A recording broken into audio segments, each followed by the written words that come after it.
네, 글로벌 이슈 플러스 들어왔습니다. 증시도 현재 불안한데 비트코인, 가상화폐 시장까지 같이 좀 밀리고 있습니다. 특히나 최근에 비트 도미넌스라고 하죠. 비트코인에 대한 집중도가 점점 더 높아지고 있는데 비트코인 가격이 빠지면서 비트 도미넌스가 높아진다는 건 알트코인 시장은 훨씬 더 크게 지금 무너지고 있다는 뜻이거든요.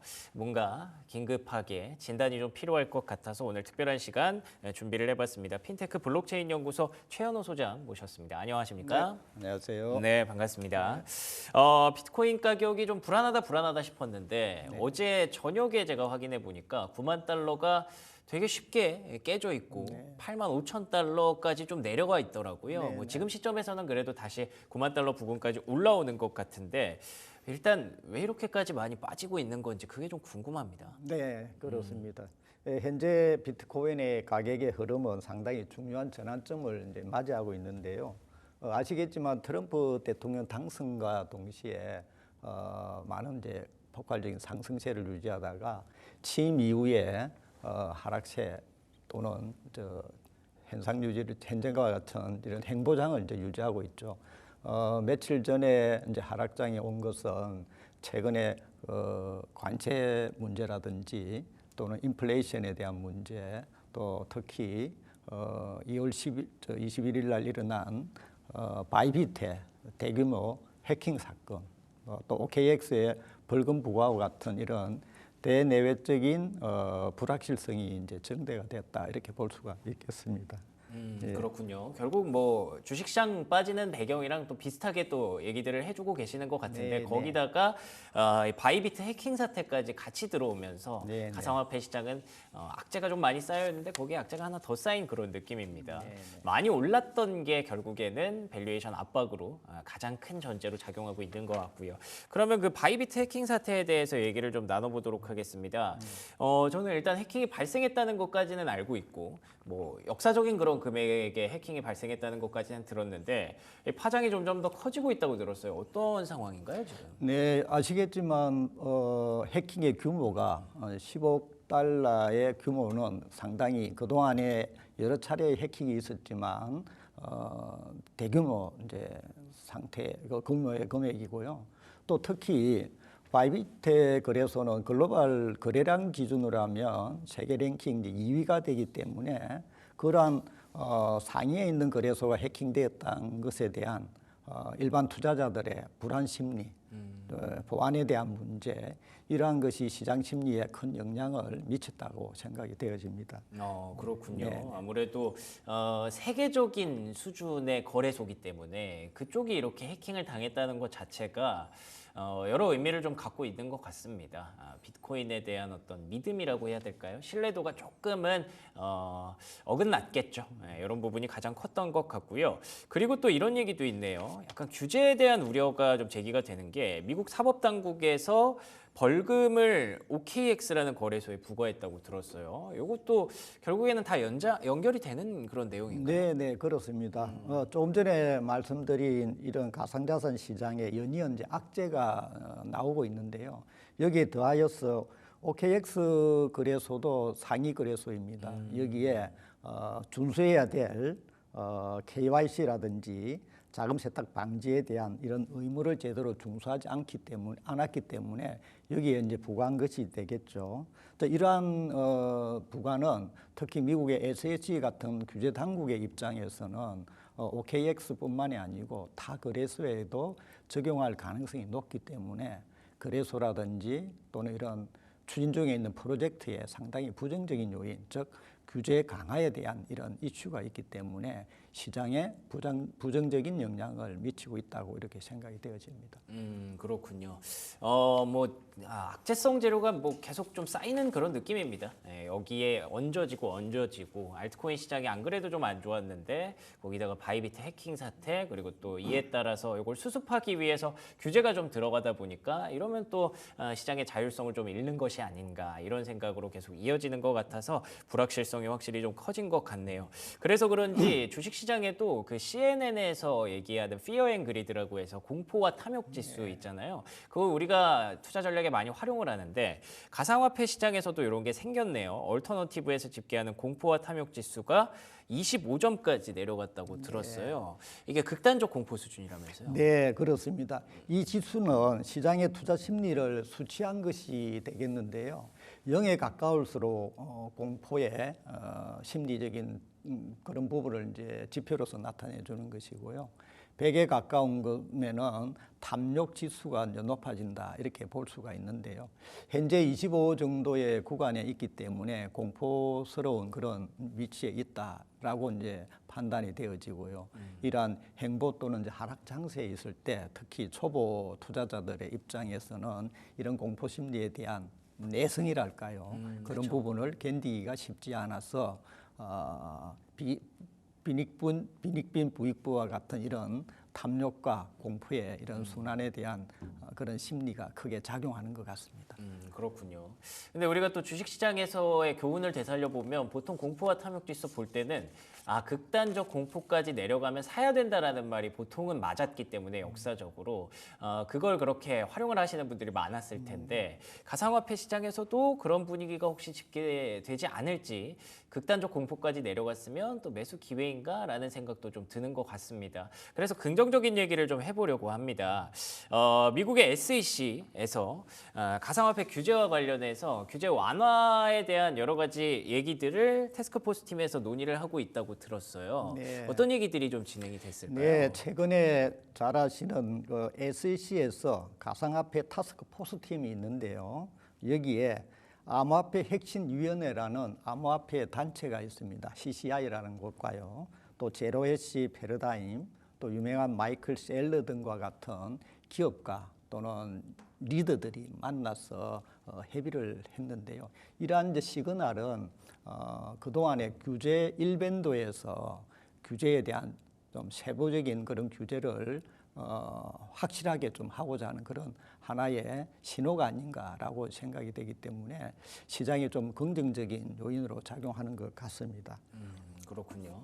뭐 아직 어떤 얘기가 진행되고 있는지 명확하게 저희가 판단할 수는 없지만 그래도 이 태스크포스 팀이 꾸려져서 계속 가동이 되고 있다는 것만으로도 조만간 좀 긍정적인 이슈를 만들어주지 않을까라는 기대감으로 한번 기다려 보도록 하겠고요. 그리고 또 일각에서는 최근의 흐름이 과거 2017년과 비슷하다는 얘기가 나오면서 알트코인 시장이 최근에 많이 좀 텀벙거림이 있었는데 이제는 다시 좀 올라올 때가 됐다. 알트의 시대가 올 때가 됐다라는 얘기가 있다고 하더라고요. 이에 대해서 어떻게 보고 계신지 궁금합니다. 네, 그렇습니다. 시장은 항상 긍정과 부정을 공유하고 있는 그런 곳이죠. 근데 긍정론자들도 있는 것이죠. 리얼 비전의 CEO인 그 라울 팔 입장에서는 가상자산 시장의 흐름이 지난 2017년과 유사하다 이렇게 보고 있고요. 따라서 2025년이 과거 강세장 패턴을 따를 가능성이 높다 이렇게 전망을 하고 있습니다.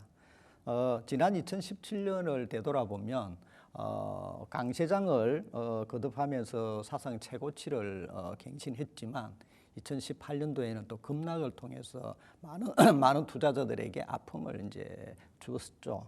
그런 환경이 지금 2025년도 현재의 하락장과 겹쳐 본다면 강세장이 올 가능성이 높다 이렇게 보고 있습니다. 그렇군요. 뭐 역사가 항상 되풀이되지는 않겠지만 그래도 그때와 유사한 시그널들이 분명히 좀 몇 개가 발견이 되나 봅니다. 유동성과 관련해서도 금리의 움직임도 조금 비슷할 것 같기도 하고요.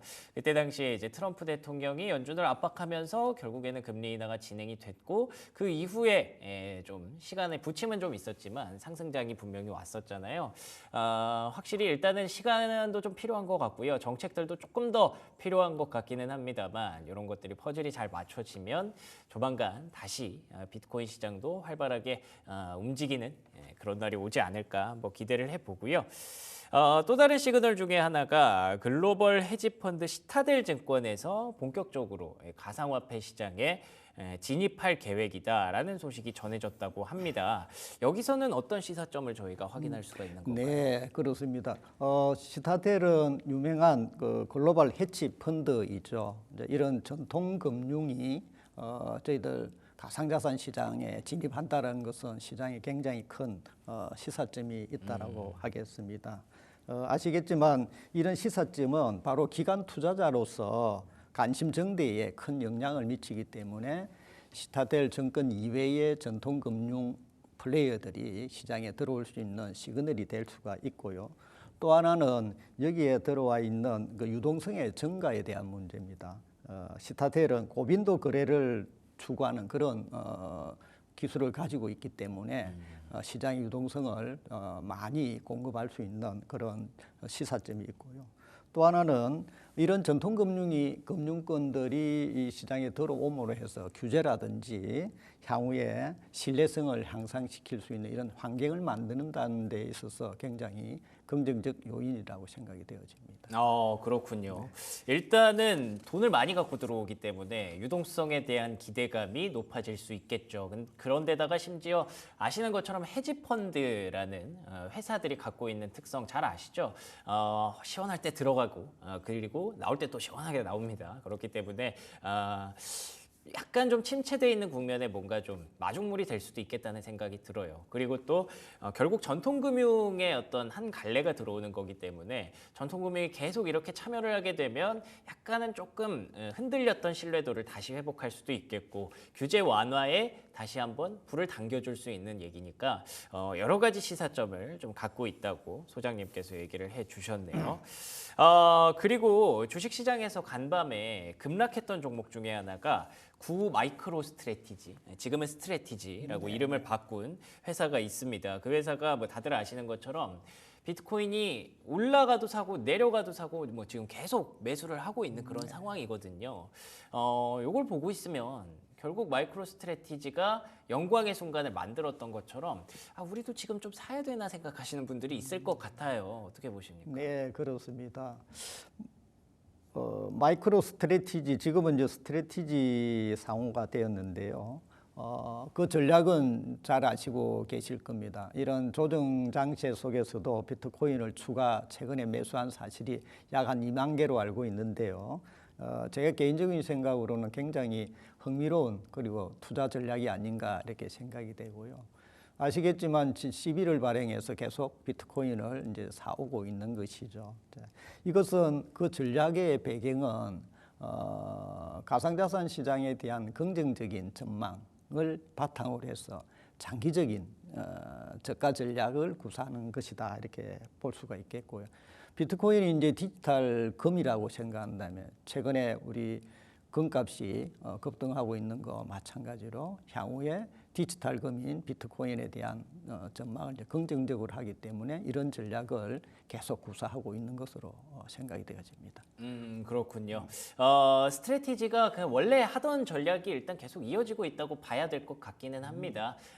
계속 안 좋을 때도 비트코인을 사 모으면서 결국에는 지금과 같은 주가 그리고 지금과 같은 명성을 좀 얻었기 때문에 뭐 크게 전략을 바꾸지 않았다는 게 어떻게 보면 시장에는 호재성으로 작용할 수도 있겠죠. 그런데다가 최근에 그 디지털 금에 대한 얘기가 많잖아요. 비트코인이 아직까지 금과 같은 위치인지는 모르겠어요. 그렇지만 어쨌든 달러의 해치 수단이라는 점에서 달러 해치하면 우리가 금을 많이 떠올리니까 비트코인도 같이 디지털 금으로 봐줘야 되는 게 아니냐. 근데 또 최근에는 또 분위기가 조금 얕아졌죠. 한창 올라갈 때는 역시 디지털 금 하다가 최근에는 또 약간 의미가 퇴색되기는 했는데 그 의미를 일단 마이크로 스트래티지, 그러니까 스트래티지는 아직까지 확실하게 좀 지키고 있다라는 느낌이 좀 듭니다. 어찌 됐든 뭐 이렇게 긍정적인 부분들도 있고 뭐 부정적인 부분들도 있지만 시장은 흔들릴 수밖에 없거든요. 네. 왜냐하면 이제 아무리 내가 강철 심장을 갖고 있다고 하더라도 비트코인 가격이 이렇게 변동성을 보이기 시작하면 투자하려고 하시는 분들도 이거 사도 되나 싶기도 하고, 보유하고 계시는 분들도 이거 팔아야 되나 이런 생각도 좀 들기도 하고, 여러 가지 지금 생각이 교차하실 텐데, 그런 분들을 위해서 소장님께서 투자 전략 조금 정리를 해주시면 좋을 것 같습니다. 지금과 같은 하락장에서 많은 투자자들이 마음의 심리적인 안정을 찾기가 힘든 그런 그러니까요. 상황이라고 네. 생각이 되어집니다. 특히 가상자산의 특성은 하이리스크 하이리턴의 그 특성이 있기 때문에 이런 상황에서 가장 중요한 것은 침착함과 장기적인 관점에 대한 시각이 될 것이라고 생각이 되어집니다. 그래서 시장 변동성은 늘 가상자산 특성 중에 하나이기 때문에 자기의 그 포트폴리오라든지 전략에 대한 것을 다시 한 번 더 점검을 해서 거기에 대한 확실한 자기의 주관적인 그 판단을 견지를 하는 것이 이제 중요할 것이라고 생각이 되고요. 그 부분이 이제 리스크 관리가 되겠죠. 리스크 관리를 잘 하시는 게 맞는 것이고요. 시류에 따라서 따라가지 않는다. 이게 중요할 것 같고요. 또 하나는 투자하고 있는 대상이 알트코인이든 비트코인이든 이더리움이든 거기에 대해서 기술적인 관점, 또 시장의 변화에 대해서 출처가 명확한 그런 정보를 수집해서 자기의 전략에 대입을 해서 판단하는 것도 굉장히 중요할 것이라고 생각이 되고요. 또 이제 긍정적인 측면에서는 장기적으로 볼 때 이 가상자산에 대한 폭넓은 이해도를 가지고 있을 때 거기에 지금 같은 하락장에 심리적인 안정을 취할 수 있는 그런 하나의 견딜 수 있는 것이 되기 때문에 그러한 학습이 특히 저희 방송과 같은 것을 통해서 최근의 정보를 더 심화해서 학습을 통해서 투자 전략을 소신 있게 지키는 것이 이 시장을 이기는 지름길이 아닌가 생각이 되어집니다. 알겠습니다. 네. 투자라는 게 원래 항상 이렇게 어렵습니다. 되게 쉬워 보였죠. 지난해 연말부터 올해 연초까지는 사면 올랐으니까요. 비트코인을 중심으로 가상화폐 시장이요. 근데 언제 그랬냐는 듯 진짜 손바닥 뒤집는 그런 장이 온 것 같기도 합니다. 근데 뭐 그렇다고 해서 장기적으로 가치가 무너지는 상황은 아니니까요. 단기적인 어떤 변동성이라고 생각을 해야 될 것 같고요. 이럴 때 결국 중요한 건 마음에 있는 것 같습니다. 결국 투자 고수들 만나봐도 심법이 가장 중요하다고 하더라고요. 이런 심리를 잘 다스리면서 변동성 장세를 한번 이겨내 보도록 하죠. 자, 지금까지 핀테크 블록체인 연구소 최현호 소장과 얘기 나눠봤습니다. 오늘 좋은 말씀 고맙습니다. 네, 감사합니다.